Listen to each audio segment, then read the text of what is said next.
इसे देखने के बाद आपके होश अलिफार जाएंगे। आज हम फ्यूज के बारे में बात करने जा रहे हैं। कहानी शुरू होती है और हम लंदन का एक मंजर देखते हैं। हम कुछ मजदूरों को तामीराती काम करते देखते हैं। खुदाई करते वक्त उनकी मशीन किसी चीज से टकरा जाती है। जब वो करीब से देखते हैं तो उन्हें एहसास होता है कि ये एक बम है और हर कोई इसे देखकर खौफजदा हो जाता है। पुलिस को इत्तला दी। इसके बाद वो बम नाकारा बनाने के माहिर मेजर विल ट्रेंटन से राब्ता करते हैं और इसे सूरत-ए-हाल की वजाहत करते हैं। विल ने ये कहते हुए अहकामात जारी करना शुरू कर दिए, ये बम इंतहाई खतरनाक हो सकता है, जैसा कि आपने बयान किया है। आसपास के तमाम लोगों को वहां से निकाल दो, मैं जल्द अज जल्द आ रहा हूँ। इसके बाद पुलिस काम पर लग जाती है। वो एक एक करके अपने इर्द गिर्द के सभी लोगों को वहां से निकल जाने को कह रहे हैं। जब एक पूरी इमारत को खाली किया जा रहा होता है तो हमें एक कमरा नजर आता है जहां से कोई बाहर नहीं आता। दरी असना रहीम अगले दरवाजे का पड़ोसी गैर मुतहरिक है और वो कुछ नहीं बोलता और अपने खानदान के साथ चला जाता है। इसी वक्त विल जाए वकुआ पर पहुंचता है और मैनेजर से मिलता है। वो इसे बम के पास ले जाने को कहता है।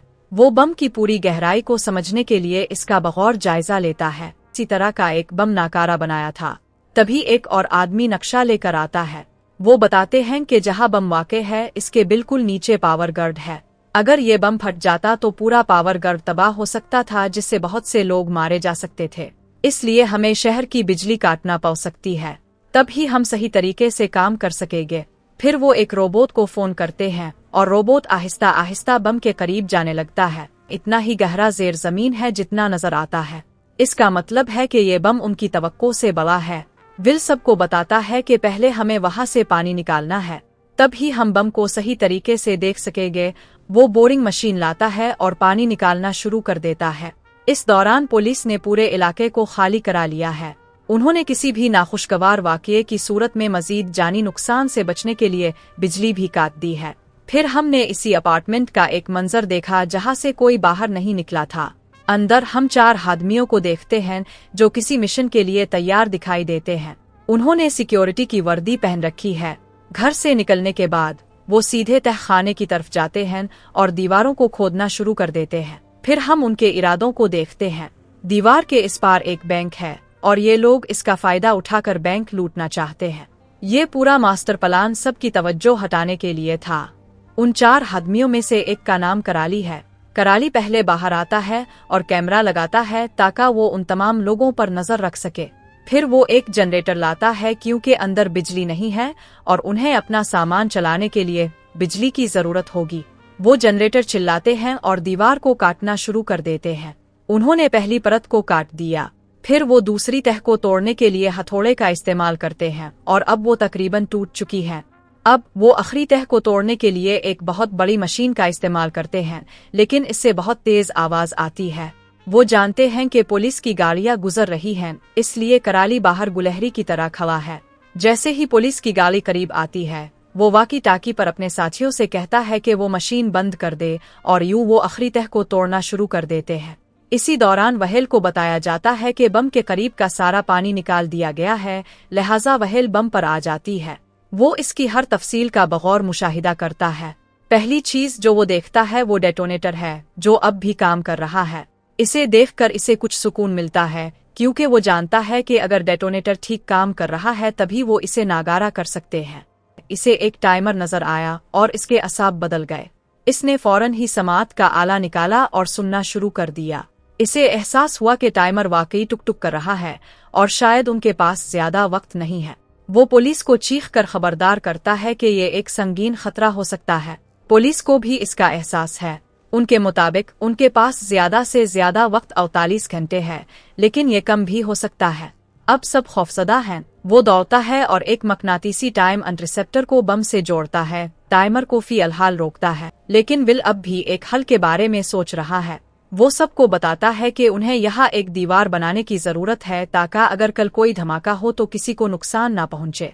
सबका कहना है कि ऐसी दीवार बनाने में कम अज कम 5 घंटे लगेंगे। अब सब डर कर काम कर रहे हैं। दूसरी तरफ हम चोरों को देखते हैं जिन्होंने तीसरी दीवार को भी काट दिया है। अब उनके सामने स्टील की तख्तियां पड़ी हैं। अगर वो इसको तोड़ते हैं तो वो बराह रास्त बैंक में दाखिल हो सके, जबकि दूसरी तरफ पुलिस भी काम कर रही है। फिर हम एक पुलिस एहलकार को बम के करीब आते हुए देखते हैं। जैसे ही वो नीचे देखता है, इसे एक चमकदार हिस्सा नजर आता है। फिर वो एक गहरी सोच में डूब जाता है और विल के पास आता है और कहता है, मैंने बहुत ही गैर मामूली चीज देखी है। बाकी बम ऐसा लगता है जैसे ये काफी अरसे से दफन है, लेकिन जब मैंने नीचे देखा तो ये चमक रहा था जैसे बिल्कुल नया हो। विल इसे बताता है कि शायद तामीराती कारकुनों ने इसे खुरच दिया हो, इसे छूने की बिल्कुल जरूरत नहीं है। फिर हम दूसरे चोरों को देखते हैं जिन्होंने स्टील की तह भी काट ली। वो बैंक में दाखिल होते हैं, लेकिन पहले वो तमाम कैमरों पर स्प्रे करते हैं। फिर वो एक एक करके तमाम डब्बों को निकाल लेते हैं। पहली चीज जो उन्हें नजर आती है वो बहुत ज्यादा सोना है, बिस्कुट की शक्ल में। उनका एक साथी जिसका नाम एक्स है सबको बताता है कि सोना बहुत भारी है। नकदी और हीरे पर मुश्तमिल बाकी डब्बों को निकालना शुरू कर दी। दरी असना हम वही पुलिस एहलकार देखते हैं जिसने चमकदार चीज को दोबारा देखा। वो वहेल के पास जाता है और कहता है, मैं चाहता हूँ कि तुम आकर बम के निचले हिस्से को देखो। वहेल जाने को है जब तमाम पुलिस वालों ने ऐलान किया कि टाइमर दोबारा शुरू हो गया है। इससे एक और घबराहट पैदा होती है। वहेल कहता है, मेरे पास एक नया मंसूबा है। हम डेटोनेटर के जरिए माए डालेंगे। अगर माए अंदर चला जाता है तो ये बम को थोड़ी देर के लिए जाम कर देगा, हमारे लिए वक्त खरीदेगा। लेकिन नक्शे पर हम दो जगहों पर गर्मी की लहरें देखते हैं। पहला वो जगह है जहां हम खड़े हैं और काम कर रहे हैं, लेकिन करीब ही एक और इलाका है। कमांडर जूजाना ग्रीनफील्ड परेशान हो जाता है। वो अच्छी बात सोच रहे हैं। ये उनके जहन में नहीं आता कि कोई चोरी कर रहा है और अगर धमाका होता है तो वो बेगुनाह मारा जाएगा। ग्रीनफील्ड ने अपनी टीम को इस शख्स के पास जाने के लिए अलर्ट किया। इस दौरान चोर तमाम हीरे और नकदी लेकर अपने काम में मसरूफ हैं। तभी करलिस दाखिल होता है और एक सेफ खोलता है। ऐसा लगता है कि वो पहले ही जानता है कि अंदर क्या है। वो एक चीज निकालकर अपनी जेब में रखता है। एक्स इसकी तरफ देखता है और इशारा करता है, इसे अपनी जेब में मत डालो, इसे वहीं रखो जहां बाकी सब अपनी चीजें रखते हैं। उदरी असना एक पुलिस कार अपार्टमेंट के करीब पहुंचना शुरू हो गई जहां से गर्मी की लहरें आ रही थी। कारलिस ने ये देखा और अपने साथियों को खबरदार किया कि पुलिस उनके रास्ते पर है। उन्होंने फौरन करलिस को देखा और इसे कहा कि वो जहां है वहां रुक जाए। तुम यहाँ क्या कर रहे? करलिस मांगना शुरू कर देता है और भागते ही अपने साथियों को भी भागने को कहता है। वो जल्दी से अपना सामान बांधना शुरू कर देते हैं। इस दौरान बम की पूरी टीम देखती है कि टाइमर अचानक रुक गया है। उनकी सांसें रुक जाती हैं और सब दंग रह जाते हैं। इसी वक्त एक धमाका होता है, लेकिन ये बहुत बड़ा नहीं है और सबसे अच्छी बात यह है कि पुलिस ने वहां से सबको निकाल लिया है, इसलिए ज्यादा लोग जख्मी नहीं हुए, सिर्फ चंद एक जख्मी हुए।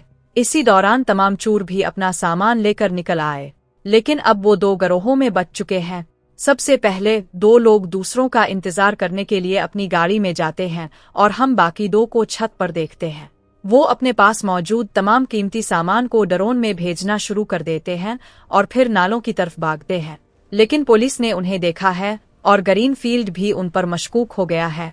पुलिस ने उनका पीछा किया, लेकिन वो पहले ही नालों में घुस चुके हैं। इतनी बड़ी तादाद में पुलिस की मौजूदगी के बावजूद वो फरार होने में कामयाब हो जाते हैं। दरी असना उन लोगों ने जो चीजें ड्रोन के जरिए भेजी हैं वो एक लड़की को मिलती हैं जो उन्हें सीधा एक्सल के पास ले आती है।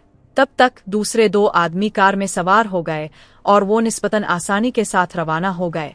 इसी दौरान हम विल को देखते हैं जिसके पास लड़का दोबारा आता है और कहता है, मुझे इस बम से कुछ गैर मामूली महसूस होता है, हमें इसके तमाम अज्जा को चेक करना चाहिए। वली इत्तेफाक करता है।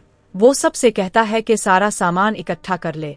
इसी वक्त एक पुलिस एहलकार तहखाने में जाता है जहां से वो फरार हुए थे और एक टूटी हुई दीवार को देखते हैं एहसास होता है कि वहां डकैती हुई है। वो फौरी तौर पर ग्रीनफील्ड को अलर्ट करता है। ग्रीनफील्ड को फिर एहसास हुआ कि तमाम हंगामा आराई किया थी। ये सिर्फ एक धमाका नहीं था बल्कि एक डकैती थी। वो पूरे शहर की पुलिस को जल्द अज जल्द वैन का ताकुब करने के लिए अलर्ट करता है, लेकिन तमाम डाकू पहले ही आगे बढ़ चुके हैं। जब गार्लेस वैन में बैठा हुआ है, इसने एक्स से कहा कि इसे बॉक्स की जरूरत है। एक्स इसे बॉक्स देता है। फिर वो गाड़ी से बाहर निकलते हैं और पहले लाइसेंस प्लेट तब्दील करते हैं। उनकी गाड़ी पर महकमा पानी का लोगो है। वो लोगों को मिटाते हैं और हाईवे की तरफ चले जाते हैं। इसी दौरान हम ग्रीनफील्ड को चोरी के मकाम पर पहुंचते हुए देखते हैं। हर चीज का जायजा लेने के बाद वो बाहर आता है, बल्कि इसे सिर्फ बड़ा दिखाया गया था। मुझे ये भी मालूम हुआ कि अब के एक अफसर पर बम का शुबा था, फिर भी अपने हमें यकीन नहीं बताया। इसके बाद लॉस का कहना है कि जब मैंने बम देखा तो मेरा काम सिर्फ इसे नाकारा बनाना था, क्योंकि अगर वो बम फट जाता तो बहुत से लोग मारे जाते, जाने ज़ाय हो सकती थी। सीनियर्स भी ये समझते हैं और केस को बाहर फेंक देते हैं। दूसरी तरफ हम बाकी रॉबर्ट्स को देखते हैं जो शहर से बाहर पहुंच चुके हैं। यहाँ आने के बाद वो अपने कपड़े बदलने लगते हैं और जल्द से जल्द शहर छोड़ने की तैयारी करने लगते हैं। फिर कैरल उन सब के सामने एक एक करके डब्बों को खोलता। कुदरती हीरे हैं जिन्हें आज तक नहीं काटा गया, और अगर हीरे ना काटे जाए तो कोई उनका सुराग नहीं लगा सकता। इस सब की लागत $30 मिलियन है। ये सुनकर सब बहुत खुश हो जाते हैं और केराला बाहर आकर फोन करने लगते हैं। कुछ देर बाद उन पर हमला किया जाता है। गुनेक्स को फिर एहसास हुआ कि साइरस ने उन्हें धोखा दिया है। वो पहले ही उन बदमाशों से मिल रहा था जो डकैती करने के बाद उनके यहाँ आने का इंतजार कर रहे थे। दूसरी तरफ हम रहीम को देखते हैं जिसे पुलिस ने पकड़ा है, क्योंकि रहीम के पास इस तहखाने की चाबी थी जहाँ से ये सब लोग चोरी करते थे। रहीम का कहना है कि कुछ अरसा कबल मेरे पास महकमा पानी के लोग आए थे, उनके पास सरकारी कागजात भी थे, इसलिए मैंने उन्हें चाबियां दी। मैं एक तारिक वतन हूँ, मैं इसे भूलना नहीं चाहता था। ग्रीनफील्ड भी इस बात को समझता है। दूसरी तरफ हम साइरस को कुछ गुंडों के साथ बैठे हुए देखते हैं। गुंडों की मक्खी का नाम लूडो है। उन लोगों ने पहले ये सौदा किया था कि लूट में जो भी सामान मिलेगा वो सब सोने का होगा और हीरे केराला ले जाएगा, लेकिन यहाँ लूडो कहता है कि इसे हीरा चाहिए। कराल इसकी तरफ देखता है और इसे एक हीरा देता है, लेकिन अब लोगों का लालच बढ़ता जा रहा है। वो कहता है कि वो एक और हीरा चाहता है। फिर साइरस इस पर हमला करता है। वो इतना गुस्सा में आता है कि वो हीरे को एक आले से मारता है और वो टुकड़े टुकड़े हो जाता है। ये एक पाउडर की तरह बन गया है। लड्डू हैरान रह जा, पुलिस भी हैरान है। जब वो एक एक करके बाकी हीरों को चेक करता है तो इसे मालूम होता है कि ये सब जाली है। लड्डू से तशद्दुद का निशाना बनाना शुरू कर देते। मेरे ठिकाने पर ले जाओ। वो कार्लिस को जबरदस्ती कार के ट्रंक में डालते हैं और गाड़ी चिल्लाना शुरू कर देते हैं। दूसरी तरफ हम देखते हैं कि विल अपनी पूरी टीम के साथ खड़ा है। वो सबको बताता है कि घर जाने का वक्त हो गया है। सब अपने घरों को लूट जाते हैं। थोड़ी देर बाद विल को एक कॉल मौसूल होती है और इसे बम के बारे में तमाम तफसीलात बता दी जाती है। जब बम हाल ही में तैयार किया गया था और इसमें मिलिट्री ग्रेड का मवाद इस्तेमाल किया गया था, यानी फौज का कोई फर्द मुलव्वस था। ये सुनकर अब सब का शक विल पर पड़ गया। हम एक्स को देखते हैं जिसने अपने हाथ छुड़ाए हैं और अब आजाद है। अब इसका वाहिद मकसद कार्लिस का सुराग लगाना है। वो पहले से ही कैरिलस पर मशकूक था, इसीलिए इसने ट्रैकर नस्ब किया। इसको अपने फोन से पैगाम भेजते हुए देखते हैं कि वो मुश्किल में है। फिर सबसे बड़ा राज खिल गया। हम देखते हैं कि रहीम सीधा छत पर जाता है और चिमनी से एक बॉक्स हटाता है जिसमें असली हीरा था। तभी हमें मालूम हुआ कि रहीम और कराली एक साथ काम कर रहे थे। जब करालिस छत पर पहुंचा तो इसने असली हीरों को छुपा दिया और वो सीधा एयरपोर्ट चला जाता है। वो ये सारे हीरे लेकर यहाँ से भाग गया है। दूसरी तरफ वही आदमी नजर आता है जिसने बम के अंदर चम्मच नुमा जगह देखी थी और डिवाइस का कंट्रोल सिर्फ एक शख्स के पास था और वो था। यानी अब इसका शक यकीन में बदल गया है कि वो गद्दार है।